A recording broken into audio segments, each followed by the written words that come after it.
This is a crashed Bugatti.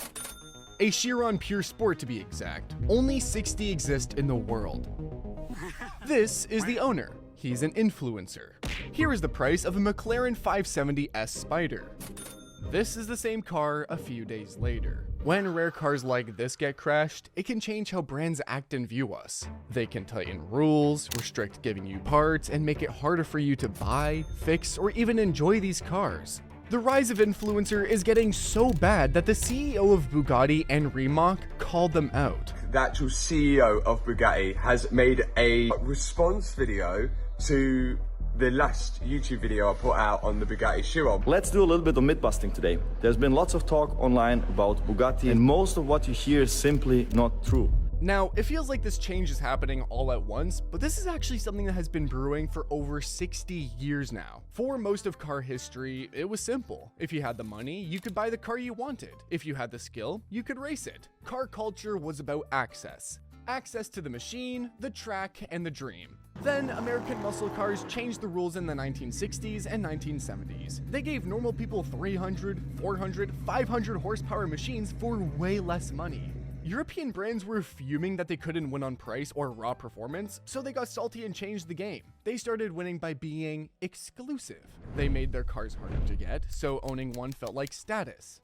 That move didn't just change the market, it changed the culture as a whole. Cars became less about what they can do and more about what they say about you. Racing also became less open to regular people. The culture slowly split into two groups: people who love driving and building, and people who love the image. Remember these two groups, as they will come in clutch later on. Then the 1990s hit, and Japan showed up with a problem Europe couldn't ignore. Cars like the Honda NSX, Nissan GTR, and Toyota Supra were fast, reliable, and much cheaper. That forced European brands to build even higher walls. They made the cars rarer, the buying process stricter, and the quote-unquote club harder to enter. Now, here's the key point. Those walls to protect themselves were already going up, but influencers spawned in the game and started editing those walls. Did you know that the first big car influencer wasn't on YouTube? It was actually on TV. Top Gear made car videos feel like movies. Cars weren't just numbers, they felt like characters. People watched for the jokes, the trips, and the chemistry, but the cars still mattered because the hosts really cared. When YouTube took off, anyone could make car content. That sounded good, and sometimes it was. But the internet doesn't reward love, it rewards attention. So, for many creators, the car stopped being the main thing and became a prop. A supercar outside a big house became a shortcut to saying, "I made it." A loud tunnel rev became a shortcut to saying, "Look at me." And the more flashy the moment was, the better it performed online. That's when clout started to matter as much as cars.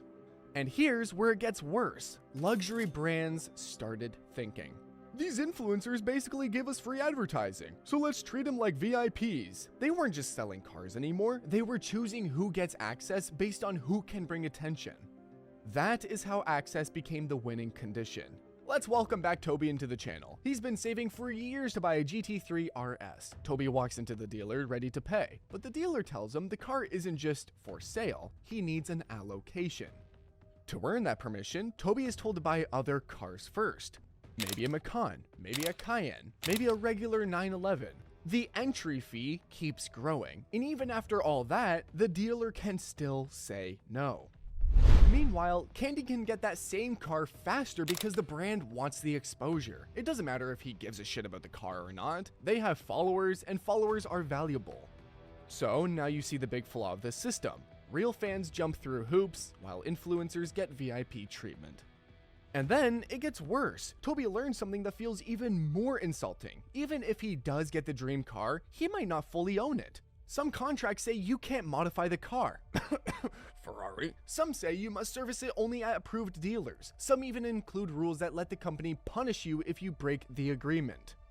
And it kind of makes sense. These cars aren't normal cars. They have insane power, insane speed, and insanely complex parts.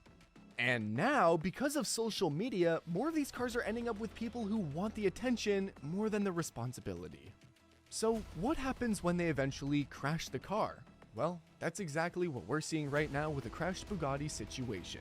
If you have no idea what I'm talking about, allow me to fill you in real quick. Alex Gonzalez, a big influencer with a fuck ton of money, crashed the car. He still wanted to rebuild it, and at first he started trolling online saying he might even 3D print parts and Bugatti has 24 hours to respond, you know, just typical rage bait. Alright Bugatti, you don't want to sell me new headlights. No problem, buddy. So we're gonna send them to our 3D printer guy. He's gonna scan another Bugatti, which is one of my friends. He's going to scan that headlight, and we're gonna refabricate this glass right here and put it back on the car. Bugatti actually responded, privately, of course. And they said they would help rebuild it for around 600,000 euros. But Alex didn't trust the offer, and honestly, you can see why. The car would need to be shipped to Germany, and if Bugatti found more damage once it arrived, who's to say the price wouldn't jump way higher? So Alex refused the deal. Instead, he turned to the biggest supercar rebuild channel on YouTube, Mat Armstrong. Matt and his team have started the build, and they're documenting everything step by step. And I can't even lie, I've been watching this every single week, so if you haven't, you definitely need to check it out. Then the situation blew out of proportion. Bugatti and Rimac got involved publicly. Mate Rimac, the actual CEO of Bugatti, has made a almost like response video to the last YouTube video I put out on the Bugatti Chiron. I mean, there has been, of course, the talk about one specific Bugatti Chiron Pur Sport recently online, and I get lots of messages from all of you about that. And if you want to repair that properly, you can't just do that in a garage. Now, I disagree with you, and I believe it's very disingenuous that you not selling us parts is actually a safety issue. I actually think is that it increases the safety issue with this vehicle. So if they supplied the parts and I repaired it, they don't think it's safe. But that's the key for all of these cars. Like, none of these brands have really stood by us when we repaired this car. The guys recognized that some of the part numbers of the airbag module in the Chiron has the same numbers, not all of them, like an Audi module, and that it could physically fit. I wasn't involved in the Chiron development, but the Tourbillon has no parts from other cars. We've took that airbag out, and it's clear to me, like, okay, a Bugatti is saying that it might not be exactly the same, but Matty wasn't involved in the making of the Chiron, but that airbag, as far as I can say, identical to an Audi A3 airbag. Like, it matches up, it has Volkswagen, Audi stamped on it, the part number is exactly the same, the bolt holes are exactly the same. If it's not, it's not, but again, I'm just trying my hardest to make it as safe as possible. Putting that airbag in the car with a leather wrap over it, and you think that will work compared to what you see, which issues we encounter with all the resources we have as a factory.